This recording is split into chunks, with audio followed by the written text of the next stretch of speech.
હું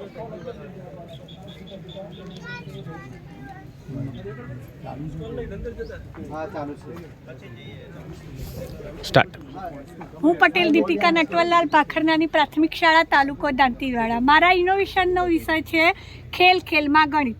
મારી મેઇન એ સમસ્યા હતી કે બાળકમાં પરંપરાગત શિક્ષણ પદ્ધતિના કારણે એમનામાં જે વિષય પ્રત્યેનો ડર હતો, આત્મવિશ્વાસનો અભાવ હતો. એ સિવાય આપણી જે બુકો છે એ બુકોમાં પ્રેક્ટિસ માટેનું મટીરિયલ્સ, મતલબ કે કોઈ પણ એક અધ્યયન નિષ્પત્તિ હોય તો એને લગતા લિમિટેડ જ દાખલા હોતા.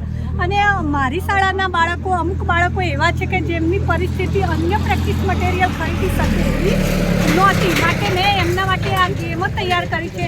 આ ગેમોનું નિર્માણ મેં એ રીતે કરેલું છે કે બાળકો પીયર લર્નિંગમાં પણ રમી શકે અને એક સાથે સમગ્ર વર્ગના બધા બાળકોને પણ ગેમ રમાડી શકાય એ રીતની ગેમ બનાવેલી છે.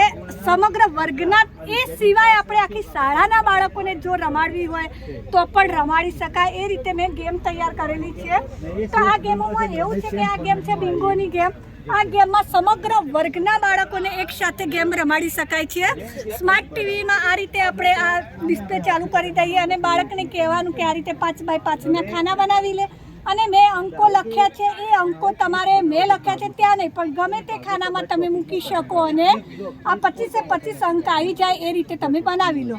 પછી આ રીતે બધાનું કાર્ડ બની જાય એટલે આપણે ગેમ શરૂઆત કરવાની. બાળક એક કાર્ડ ઉપાડશે અને એની સંખ્યા વાંચશે. સમજો કે 265.1 તો બાળક આમાં શોધશે 265.1, તો જે હશે ત્યાં સર્કલ કરશે.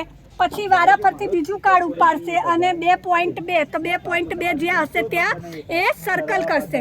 એ રીતે બાળક સર્કલ કરતું જેનું આડું, ઊભું કે ત્રાસું ફર્સ્ટ થઈ જશે એ બી ઉપર કરશે રાઉન્ડ. એ રીતે ગેમ આગળ ચાલતી જશે. આખું બિંગો જેનું થઈ જશે એ વિજેતા થશે. સાથે સાથે જો શિક્ષક પણ રમતો હોય તો એવું નથી કે શિક્ષકનું પહેલાં થઈ જાય, એટલે આ વખતે બાળકને ખૂબ મજા આવે. જો એનું થઈ જાય પહેલાં તો એ વિજેતા થાય છે.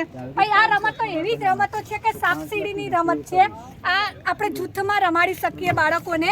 અહીંયા મેં કલર કોડ દર્શાવેલા છે કે સમજો કે લાલ ખાનામાં આવે તો તમારો મિત્ર કહે એ પ્રમાણેના પ્રશ્નના જવાબ આપો. તો અહીંયા જે પ્રકરણ ચાલતું હોય એ પ્રકરણ પ્રમાણે મેં ધોરણ 6 થી 8ના ગણિત વિજ્ઞાનના તમામ MCQ કાઢેલા છે. આ MCQનું એક ટેમ્પલેટ બાળક ઉપાડશે અને કહેશે કે 7 નંબરના પ્રશ્નનો જવાબ આપો. જો બાળક સાચો જવાબ આપશે તો અહીંયા જે માહિતી લખી હશે એ પ્રમાણે આગળ વધશે. કે સાચો જવાબ છે તો તમે ફરીથી વારી લો અથવા તો 2 ડગલા આગળ જાઓ. ખોટો જવાબ હશે તો તમે 2 ડગલા પાછળ જાઓ. આ રીતે જે માહિતી લખી હશે એ અનુસરશે અને એ પ્રમાણે આ ગેમ રમતા રમતા બાળક સ્પર્ધાત્મક પરીક્ષાની તૈયારી પોતાની જાતે કરી શકે છે અને મહાવરો પણ થાય છે. એ સિવાય રસ્તો શોધવાની પણ ઘણી બધી ગેમો છે. આ બધી રસ્તો શોધવાની ગેમ છે. રસ્તો શોધવાની ગેમમાં બાળક રમતો જાય. ABCD 4 બાળક જૂથમાં રમી શકે. જે એ અહીંયાથી શરૂ કરે, બી અહીંયાથી, સી અહીંયાથી, ડી અહીંયાથી, ચારે બાળક શરૂઆત કરશે. દરેક બાળકને સ્કેચ પેન આપી દેવાની. એ રસ્તો શોધતા આગળ જશે. અહીંયા છે છાयांકિત ભાગ છે 3 અને ટોટલ ભાગ છે 8.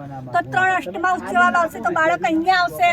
અહીંયાથી છાयांકિત ભાગ 1 છે અને ટોટલ ભાગ છે 6 તો એનો જવાબ આવશે 1 ષષ્ઠમાંશ. બાળક અહીંયા આવશે. અહીંયાથી એમ કરતા જે સૌથી પહેલા એન્ડ ઉપર પહોંચશે એ બાળક વિજેતા થશે.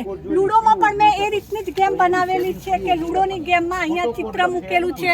ચિત્રમાં બાળક આવે એટલે આ જે કાર્ડ બનાવેલા છે એ કાર્ડ પ્રમાણે જ બાળક પ્રશ્ન પૂછશે અને એ કાર્ડ માટેના આન્સર કી પણ મેં બનાવેલી છે. કોઈ પણ બાળકને કદાચ કોઈ પ્રશ્નનો જવાબ ના ખબર હોય તો પ્રકરણ લે અને એ પ્રકરણ પ્રમાણેની આન્સર કી કરી શકે. આ મેં એક ગેમ એવી બનાવેલી છે કે પૂર્ણાંક સંખ્યાઓના સરવાળા. તો બાળકને પૂર્ણાંક સંખ્યાના સરવાળા કરવા છે. સમજો કે એવું કહ્યું કે 5 વત્તા -7 તો આ બેનો સરવાળો કરવો છે. તો 5 અને 7ની વચ્ચે 1 અને 2 ખાના આવે તો આન્સર આવશે 2. પણ મોટું કોણ? તો કે -7. તો -7ની નિશાની માઇનસ નિશાની છે. 7 મોટા છે ને એટલે 7ની આગળ માઇનસની નિશાની છે તો માઇનસ મૂકી દેવાનું.